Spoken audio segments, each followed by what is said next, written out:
महासाल सुत्त।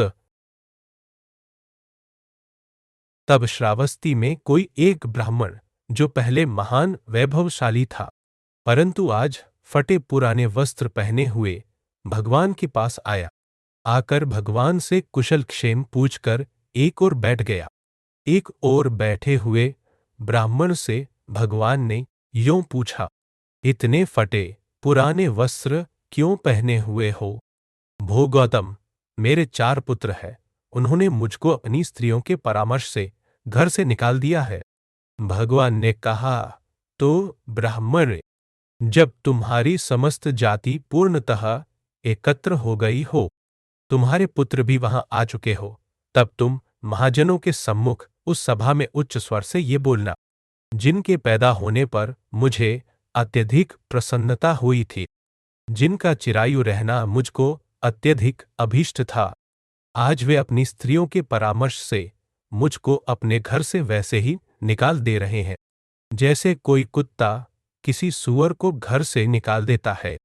वे नीच मुझे अब भी पिता जी ही कहते हैं, किंतु वे मेरे लिए अब पुत्र रूप में राक्षस हैं, क्योंकि वे मुझे अब इस बुढ़ापे में अकेला छोड़ रहे हैं।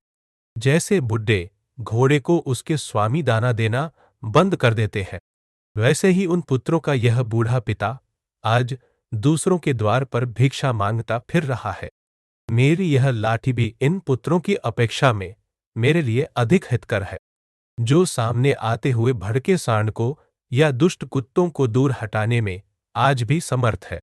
यह मेरी लाठी अंधकार में आगे रहती है, गहरे जल की थाह लगा लेती है। इसी के सहारे से मैं ठोकर लगने पर भी बच जाता हूं। यो उस वैभवशाली ब्राह्मण ने भगवान से ये सीखकर कभी अपनी जाति की सभा में पुत्रों द्वारा अपना स्थान ग्रहण कर लेने पर महाजनों के बीच खड़े होकर उनको उच्च स्वर से पढ़ना आरंभ किया। तब उस पूर्व वैभव संपन्न ब्राह्मण को उसके पुत्रों ने घर ले जाकर स्नान कराकर उसको प्रत्येक ने दुशाला ओढ़ाया।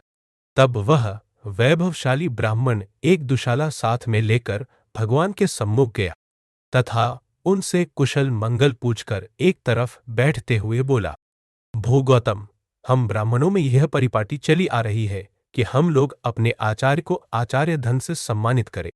भो गौतम, आप मेरी यह भेंट स्वीकार करें। भगवान ने अनुकंपा करते हुए यह भेंट स्वीकार कर ली।